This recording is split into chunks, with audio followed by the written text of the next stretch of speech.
Okay, so for this circuit, we have to find VT and IT.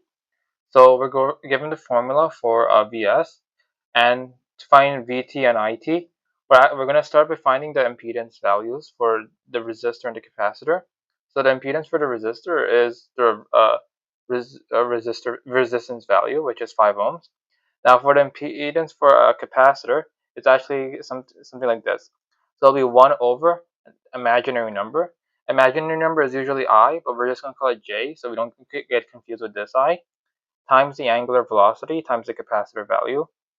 So the angular velocity is whatever number is being times by time. So the angular velocity will be 4 here. So it'll be 1 over J 4 times 0.1 farads. Okay, so 4 times 0.1, that's 0.4. So it'll be 1 over J 0.4, and this will be 2.5 J. Now we can bring the J up top by timesing the top and the bottom by J. So imaginary number times imaginary number is minus 1. So it's just minus 1. So it's minus 2.5 J. So we can we can put the impedance value to be minus 2.5 J. Alright, so let me get rid of all of this. Now we can find our I value. So let's start by changing this. We're going to turn this into a phasor form. So it's pretty much to turn something in phasor form. So let's start off by rewriting this. Okay, so this is still the same thing. So to turn this into phasor form, it'll be 10, and then whatever the degree is here. Okay, so it'll be 10 phasor 0. Okay, so this and this are the same thing. And then to turn this into pretty much so with this we can break this up into and find the real components and the imaginary components for this.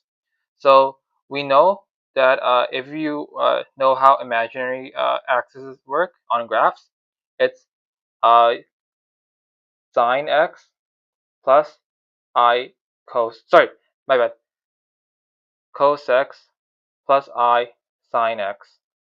Okay, so we have 10 phasor 0, so it'll be 10 cos 0 plus I 10 sine 0. So 10 cos 0 is 10 plus I 10 sine 0 is 0. Okay, so that means Vs will just be the Vs we'll be working with will be 10.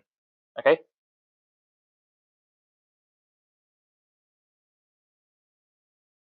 so let's get up all our resist. So we know V is equal to IR. So Vs is 10 equals I, which we're trying to look for, and R will be our impedance value. Okay, so it'll be 5 minus 2.5 J. Now divide both sides by 5 minus 2.5 J.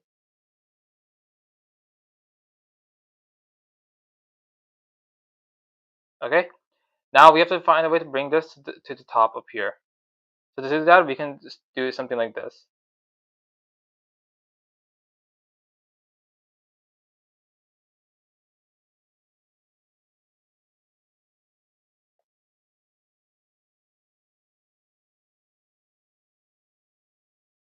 Alright, so the bottom, it simplifies to the following.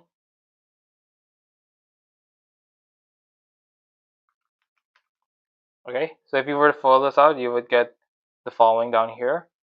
And then the top, it's 10 times 5, which is 50, plus 2.5 times 10, which is 25. And then we could just add these two up. So 25 plus 6.25. That's 31.25.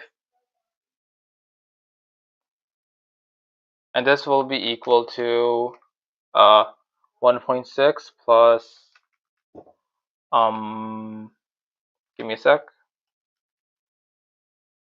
plus 0.8j. Okay, or instead of doing all of this, you could just put your calculator into imaginary mode and then just literally just plug this value in. Okay, so this is what I will be equal to.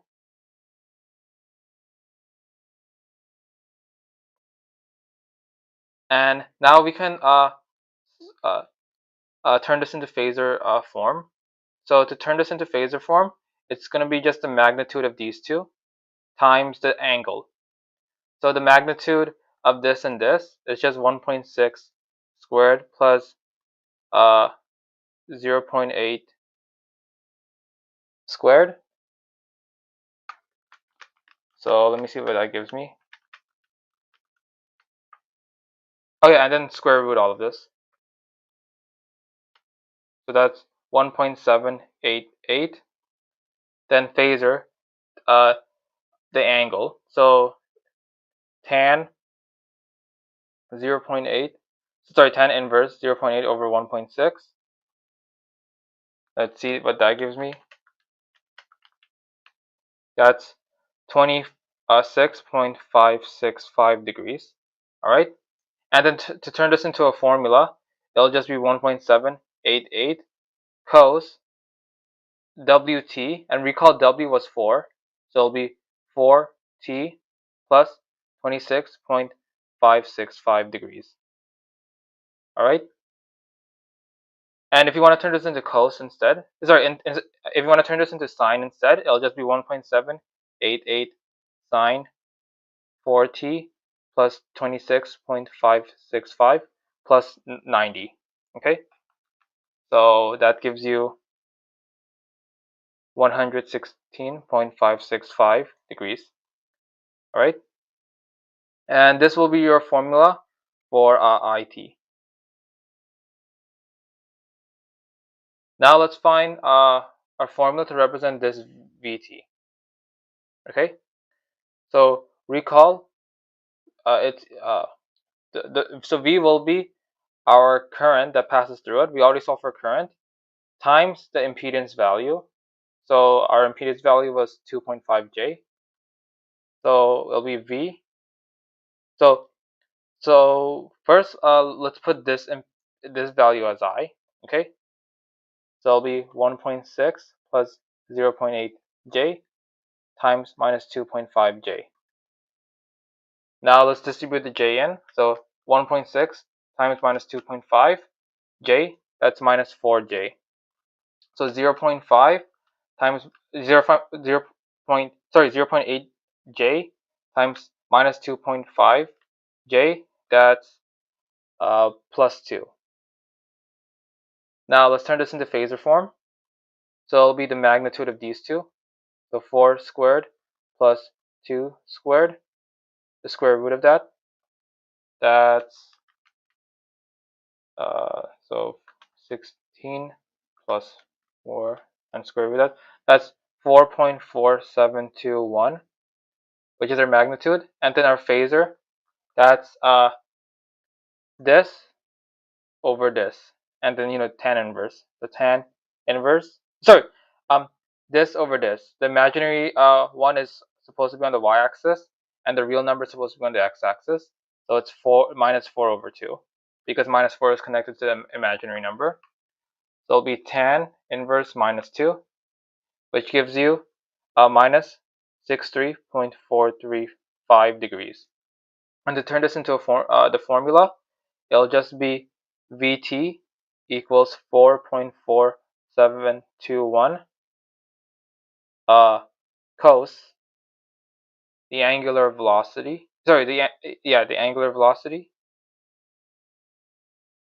which is 4t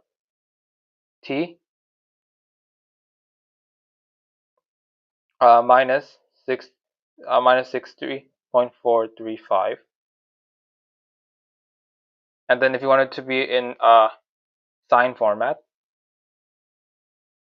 you just add 90 degrees to it. So it'll be 26.565. All right. So that's your final answers.